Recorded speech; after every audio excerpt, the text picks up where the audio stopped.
Right చూసారు కదా ఇందాక చెప్తున్న పరిస్థితి అయితే దీన్ని బట్టి చూస్తే అటు ప్రభుత్వం మీదనే యాక్షన్ తీసుకోవాల్సిన పరిస్థితి కనిపిస్తుంది. ఎందుకంటే ఆ ప్రభుత్వంకి సంబంధించిన అధికారులే వాళ్ళు పర్మిషన్ ఇచ్చారు, వాళ్ళే మాకు పర్మిషన్ ఇచ్చారు, సో వాళ్ళే ఇప్పుడు వచ్చి కూలగొడుతున్నారు. ఇది ఎంతవరకు న్యాయం అని చెప్పేసి కూడా ఇక్కడ స్థానికులు చెప్తా ఉన్నారు. సో మరి చెప్పండి సార్, ఎంతవరకు కరెక్ట్ అంటారు? ఎందుకంటే ఇప్పుడు దానికి సంబంధించిన అధికారులే మీకు పర్మిషన్లు ఇచ్చారు, అప్పుడు రిజిస్ట్రేషన్ కానీ అన్నిటికీ వాళ్ళే పర్మిషన్ ఇచ్చారు. హైకోర్టు మాజీ జస్టిస్ ఆవుల సాంబశివరావు గారి మొత్తం ల్యాండ్ ఇది. వారి దగ్గర వేరే వాళ్ళు కొనుక్కున్నారు, హెచ్ఎండిఏలో అప్రూవల్ చేశారు. అంటే దానికి డాక్యుమెంట్స్ ప్రకారంగా ఎంత ఫీజులు కావాలో ఫీజులు కట్టారు. డాక్యుమెంట్స్ అయినాక ప్లాట్స్ అయిపోయినాయి. ఆ ప్లాట్స్ అయిపోయి కన్స్ట్రక్షన్ అప్రూవల్ జిహెచ్ఎంసీ అప్రూవల్ కూడా ఇచ్చింది.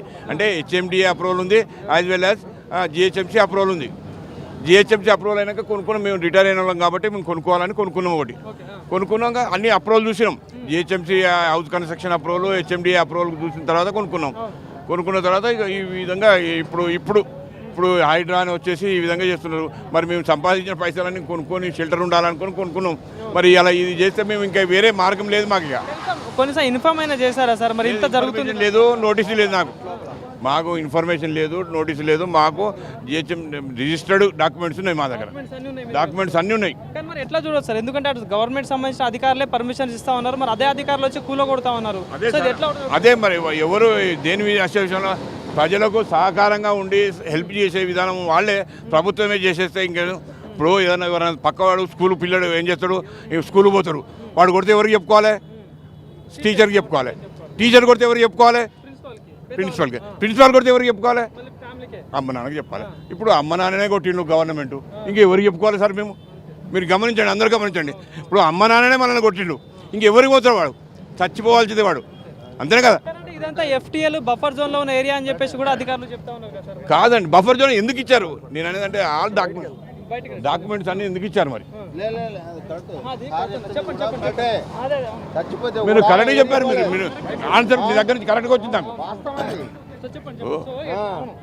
మీరు చెప్పింది కూడా కరెక్టే. ఎందుకంటే ఇప్పుడు వాళ్ళే వచ్చి పర్మిషన్ ఇస్తా ఉన్నారు, వాళ్ళే వచ్చి కూలగొడుతున్నారు. అంటే ఇదంతా కావాలని చేస్తున్నట్టే కదా? కావాలని అంటే ఒక విధంగా అదే చెప్పుకోవచ్చు కదా సార్. కావాలని చెప్తున్నాను నేను అన్న కదా. ఇప్పుడు స్కూల్ పిల్లోడు ఏం తెలియక ముందు స్కూల్కి పోతే పక్కవాడు కొడితే ఇమీడియట్గా టీచర్కి చెప్పుకుంటాడు. వాడు సార్ నన్ను అబ్బాయి కొడుతున్నాడు అంటే అదే మందలిస్తాడు. టీచరే కొట్టిండు, ప్రిన్సిపాల్కి చెప్పుకుంటాడు. మీరు అన్నట్టుగా ఇందాక చెప్పినట్టు ప్రిన్సిపాల్ కొట్టుకున్నాడు. ప్రిన్సిపాల్ కొడితే ఎవరికి? పేరెంట్స్ పోతాడు. ఇక పేరెంట్సే కదా సేఫ్ గార్డ్ చేయాల్సింది. మరి పేరెంట్స్ కూడా కొడుతున్నాడు అంటే ఇంకెవరు ఒప్పుకోవాలి? వాడు ఇది పరిస్థితి మాది ఇప్పుడు. ఈ పరిస్థితిలో మరి ప్రభుత్వం ఈ విధంగా చేస్తుంటే పిల్లలను అందరూ, ఇప్పుడు చీఫ్ మినిస్టర్ అంటే ఈజ్ ద #1 ఆఫ్ ద మన ఎంటైర్ స్టేట్కు #1 సిటిజన్. ఇప్పుడు ఆయన కింద ఎంతోమంది ఉన్నారు, 3-4 కోట్ల మంది ఉన్నాం. వాళ్ళందరూ సహాయ సహకారాలు ఆయన ఎక్స్టెండ్ చేయాలి. మరి ఈ విధంగా చేస్తుంటే అది ఎంతవరకు కరెక్ట్? ఇవన్నీ లీగల్గా లేదు. నువ్వు చేసినావు, యాక్షన్ తీసుకున్నావు, ఓకే, అగ్రీడ్. మేము బయటకు వెళ్ళిపోతాం. లీగల్గా లేకపోతే ఏమాత్రం మా దగ్గర లేకపోతే మేము బయటకు వెళ్ళిపోతాం. We will not ask anything. But అన్నీ లీగల్గా ఉన్నాక కూడా మీరు ఈ విధంగా చేయడం ఇది కరెక్ట్ కాదు.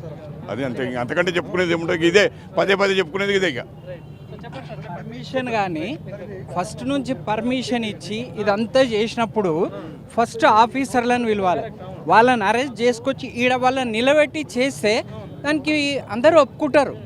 ఫస్ట్ పర్మిషను, తర్వాత కన్స్ట్రక్షన్ అయ్యి కూడా 5-6 ఏండ్లు అయింది. ఆ కన్స్ట్రక్షన్ అయిన తర్వాత కూడా వచ్చిండ్రు. మమత మెయిన్గా ఆమె వచ్చి చెక్ చేసిపోయింది. ఆక్యుపెన్సీ సర్టిఫికేట్ ఇచ్చిన వాళ్ళు కూడా వాళ్ళే. ఇవన్నీ మన దగ్గర ఉన్నప్పుడు మళ్ళీ ఇప్పుడు సడన్గా వచ్చి కనీసం ఇంటిమేషన్ ఇవ్వాలి, లేదు వచ్చి ఎంక్వైరీ చేసుకునాలి, టైం పీరియడ్ ఇవ్వాలి. ఎవరికే కానీ టైం పీరియడ్ ఇచ్చి ఆ వసూలు తీసుకుపోమనాలి, కంపల్సరీ అనాలి. ఇట్లాంటివి ఎన్నో ఉన్నాయి. ఇప్పుడు మ్యాక్సిమం 90% ఆఫ్ ద పీపుల్ ఇక్కడ ఉన్న జనాలు ఫోకస్ పెడుతున్నారు. 18 అంతస్తుల కాలేజ్ ఉంది, మరి దాన్ని ఏం చేస్తారు? అవునా, ఉన్నాయి అందరు ఇప్పుడు దీనికి కూడా కాదంటలేం. మీరు పర్మిషన్ ఇచ్చిన వాళ్ళని ఫస్ట్ తీసుకురావాలి, తీసుకొచ్చి ఏ విధంగా పర్మిషన్ ఇచ్చిండ్రు. మరి ఇప్పుడు ఇంట్లో ఉన్నోళ్ళు 4 ఫ్యామిలీస్ ఉన్నాయి, వాళ్ళు దాదాపు ఇప్పుడు దానికి 1.5 crore ఉండొచ్చు, కట్టుకున్నారు. లోన్స్ ఉన్నాయి, బ్యాంక్ లోన్స్ ఉన్నాయి, ఇన్స్టాల్మెంట్ కడుతున్నారు. ఆయన రిటైర్మెంట్ అయినా వచ్చిన సెకండ్ ఫ్లోర్ టీచరు వచ్చిన ఇన్స్టాల్మెంట్ కూడా కడుతున్నారు. మరి అట్లాంటప్పుడు అది మొత్తం క్యాన్సిల్ చేస్తారా? ఇన్స్టాల్మెంట్ గవర్నమెంట్ కట్టుకుంటుందా? ఎవరైతే పర్మిషన్ ఇచ్చిండ్రో ఆ పర్మిషన్ ఇచ్చిన ఆఫీసర్లను తీసుకొచ్చి దీనికి దానికి ఎంత లాస్ అయినరో అంత ఇస్తారా, సగం ఇచ్చినా చాలు. అట్లా చేస్తే దానికి ప్రాబ్లం ఉండదు. కానీ సడన్గా వచ్చి నువ్వు లక్షలు ఇప్పుడు మమతా సుంటోళ్ళు ఆమె 5-10 ఎకరాలలో ఇల్లు కట్టుకుంటున్నది, ఎట్లాగెళ్ళి వచ్చినాయి? ఇట్లా లంచం తీసుకున్నది. రూల్ ప్రకారం ఉన్న ఇండ్లకు కూడా పర్మిషన్ ఇవ్వడానికి లక్షలు తీసుకున్నారు. అవునా? తీసుకొని 5 ఎకరాలు 10 ఎకరాలల్లో ఇండ్లు కట్టుకుంటున్నారు. దానికి ఒక ఫస్ట్ ఎగ్జాంపుల్ మేము ఓపెన్గా చెప్తున్నాం. మమత, అవునా? ఇట్లాంటి వాళ్ళు మస్తుగా ఉన్నారు. వాళ్ళను వదిలిపెట్టి పర్మిషన్ ఇచ్చినాక మనకేముంటుంది? ఇంట్లో ఉన్న వాళ్ళకు మాకు అన్ని పేపర్లు రెడీగా ఉన్నాయి, పర్మిషన్ ఉంది, స్టేటస్ కో ఉంది, హైకోర్టు నుంచి ఎల్ఆర్ఎస్ అన్నీ ఉన్నాయి ఈ బిల్డింగ్కి. అయితే ఇంతకుముందు ఈ పక్క బిల్డింగ్ పర్మిషన్ లేదని కొట్టేసారు. అప్పుడు వచ్చి ఈ పేపర్లు చూసి అరే దీనికి అన్నీ సరిగ్గా ఉన్నాయని పోయినరు. మరి వాట్ ఈస్ ద రీజన్ ఏంటిది? అస్సలు పర్మిషన్ ఇచ్చిన వాళ్ళని వదిలిపెట్టి గవర్నమెంటే కదా వాళ్ళని తీసుకొచ్చి నిలబెట్టాలిడ. ఈ ప్రభుత్వం కూడా న్యాయంగా ఉన్న వాటిని, పేదవాళ్ళని, మధ్యతరగతి కుటుంబాల జోలికి హైడ్రా రాదు, ఓన్లీ పెద్ద వాళ్ళ జోలికి వస్తాయని చెప్పేస్తున్నారు. కానీ ఇక్కడ పరిస్థితి చూస్తూ ఉంటే పెద్దవాళ్ళని పక్కన పెట్టి సామాన్య దగ్గరికి హైడ్రా వస్తా అన్నప్పుడు పెద్ద చిన్న కాదు, అది గుడిసె కావచ్చు, పెద్ద బిల్డింగ్ కావచ్చు. మొన్న కన్వెన్షన్ కొట్టారు. దానికంటే పెద్ద చిన్న అని కాదు, గవర్నమెంట్ రూల్ ఈజ్ రూల్ అంతే.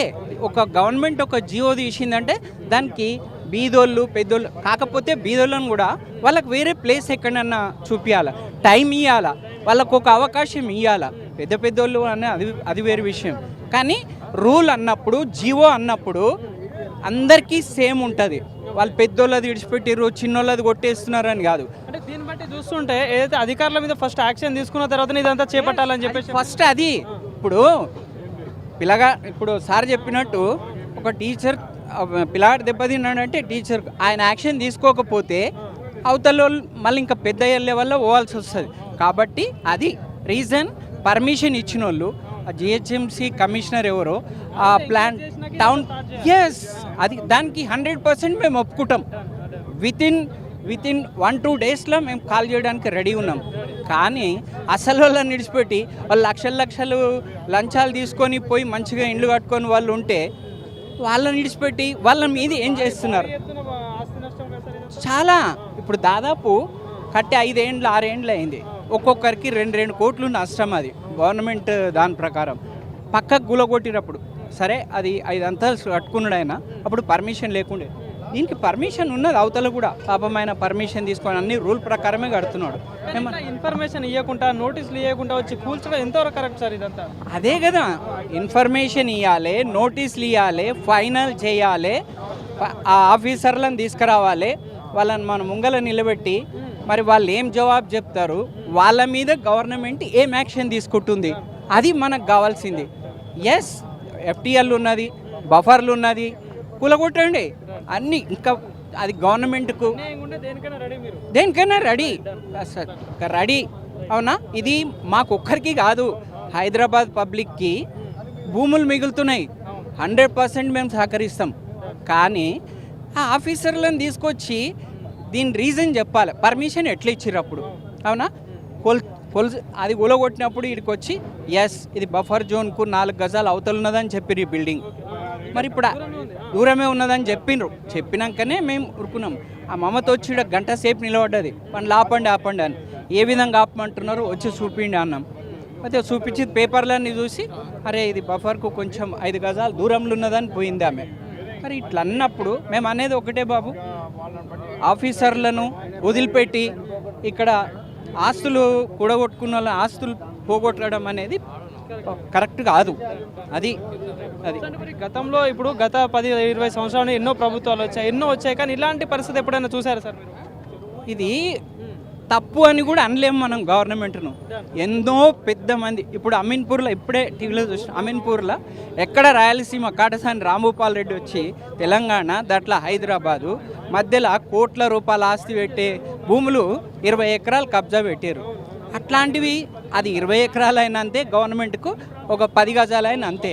రూల్ ప్రకారం చేయాలని మా ఉద్దేశం. అది ఇది సో చూసారు కదా ఇక్కడ స్థానికులు ఏదైనా కూడా చెప్పి చేయాలి, ఏదైనా రూల్లో ఉంటే అంటే మీరైతే రూల్స్ పెట్టారో ఫస్ట్ స్థానికంగా ఉన్న అధికారుల మీద యాక్షన్ తీసుకోండి, మా మీదగా చేయాల్సింది మేము కష్టపడి రూపాయి కూడబెట్టుకొని మేము కట్టుకున్న ఇల్లులు ఇవన్నీ. సో మీరు మా మీద యాక్షన్ తీసుకునే ముందు ఫస్ట్ మీ అధికారుల మీద చర్యలు తీసుకోండి, ఫస్ట్ ఎంక్వైరీ చేయండి, ఎవరు అన్యాయంగా కట్టారు ఎవరు అక్రమంగా కట్టారు ఎంక్వైరీ చేసినాకనే మా మీద యాక్షన్ తీసుకోండి అని చెప్పేసి ఇక్కడ స్థానికులు చెప్తా ఉన్న పరిస్థితి కనిపిస్తూ ఉంది. సో మాట్లాడదాం, ఇక్కడ స్థానికులు చాలా బిల్డింగ్లు అయితే కూలుస్తూ ఉన్నారు, మరికొంతమంది అయితే మాట్లాడి మరి వాళ్ళ ఒపీనియన్ ఏంటంటే ఇది ఎంతవరకు రాంగ్ ఎంతవరకు కరెక్ట్ అనేది మాట్లాడే ప్రయత్నం అయితే చేద్దాం వాళ్ళతోటి.